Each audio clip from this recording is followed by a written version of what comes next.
Rio, thank you for coming and joining us at Sign Up today. It looks like the top 5 are going to get into the Champions League next season. Who do you think will make up that top 5? Obviously, Nottingham Forest are in there. Could they finish third? I actually think City will get in there. Yeah, I think Newcastle as well. I think that Chelsea as well are in there. Yeah. It's tight. It's difficult, isn't it? I think the confidence and the momentum of maybe the Newcastle team might be a game changer. So I would go with you, and I might go Newcastle and Man City. So Trent Alexander-Arnold looks like he's going to Real Madrid, which is no great surprise, really. But what do you think that impact will have on Liverpool ahead of next season? Well, if Mo Salah stays, Trent Alexander-Arnold has created more chances than anybody since, I think, 2017 and 18 for Mo Salah, 100. I actually saw that stat this morning. So 100 chances he's created. The next person was Mane, I think on 80-something. And the next person who's still currently at the club is on 50-something, 53 I think it is, and that's Robertson. So there's going to be a huge, I think, kind of decrease in chances created for him from that area of the pitch. So someone like Mo Salah, I think it's an important point. Will Mo Salah be looking at data like that and going, well, if Trent's going, I'm getting less chances, I'll have maybe less impact. I don't know if I'm going to stay. I don't know. Will he be thinking like that? Will he be thinking that, or does he just have confidence and go, it's down to me, I get goals, no matter who's here, I score. So, yeah, I'll just say good luck to Trent. All this noise I keep hearing about Trent Alexander-Arnold needs to do this or that. No, good luck to him. Well, playing abroad, did you ever have a stage in your career where you wanted to do that, Rio? I thought about it, but it just never materialised because I'd worked so hard to get to the top of the tree, which was Man United, to be contending and winning things every year, that when opportunities did come around, it was just too difficult for me to leave Man United because we were winning. And that's all I wanted to do was win. So the times when it came as well, the teams that were asking me, like Real Madrid, Barcelona, their teams were in transition. And we were winning, so it's like, well, why am I going to go? It's a risk. I was looking at it as too much of a risk. I'm winning. I've got here. I'm going to stay and keep this. Played it safe. If you had to pick one, which team would you go for? I love Real Madrid. That's my Spanish team. But if I look back now and the timing about when I would have gone, it would have been Barcelona because they then went on to win everything. It was just it was Rijkaard era.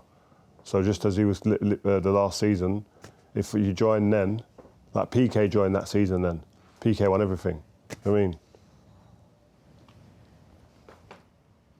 Now, this season, it looks like Man United are on course for their worst ever finish in the Premier League. And then last month, they announced plans for the new stadium. So what do you make of Sir Jim Ratcliffe and what he's done so far? And what does it mean for the future?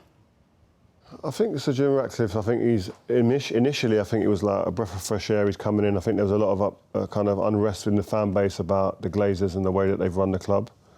New injection of money, new injection of ideas of Ineos, which was greeted with open arms at the football club. But I think in the opening time that he's been there, I think that probably not just him, his team, there's been some things that have been done that maybe you look back now and go, maybe could have been done a little bit with better taste maybe in the way that they've done it. So I think, again, I think if his team look back honestly, they'd say that we could have maybe tweaked a few things we'd done and done it differently and approached it differently from a PR perspective. But it's all, I just hope we see that they learn from those mistakes, and then in the future when they start making decisions, you see that they've seen what they've done wrong and they've adjusted. That's the important part, rather than just worrying about what's gone wrong, I think. Going on to individual players this season, who's really stood out? Let's say player of the season, for example. Player of the season? Salah's top goal scorer, isn't he? That's the... and his top assist as well. Yeah, so like you can't look past him.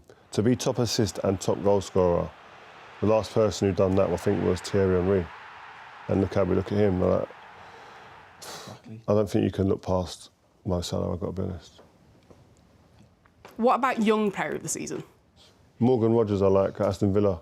I think he's done really well. Now he's got his England debut as well, played for England. He did very well. I He like could his have got a goal. style, his playing style, his intensity. He drives at people, he makes a difference in central areas. I love the way he plays football. I'd actually go for him. Is there anyone else outstanding? I'm trying to think. Well, I mean, others could be Lewis Skelly. Yeah. Yeah, but they came in late. He hasn't played enough football for me. Morgan Rogers, that's my man. And manager of the season. What are your thoughts on manager of the season? I think maybe that's an easier one to go for, maybe? Oh, I don't know. It could be Nuno, but also Bournemouth have been great. I think you have to go Nuno because they're going to get Champions. If they get Champions League football, you can't look at anybody else. Slot's done where you got a special mention to come in, and the transition from Klopp's era, where there was a lot of worry. Will it continue? Will they drop off? They're going to win the league this year. So I think Slot in any other year would probably win it, but I think the fact that Nuno, a team that everyone had probably, if they finished mid-table, it would be a wonderful season. Now they finished the Champions League. If they do, I think he deserves it. Yeah, absolutely, yeah.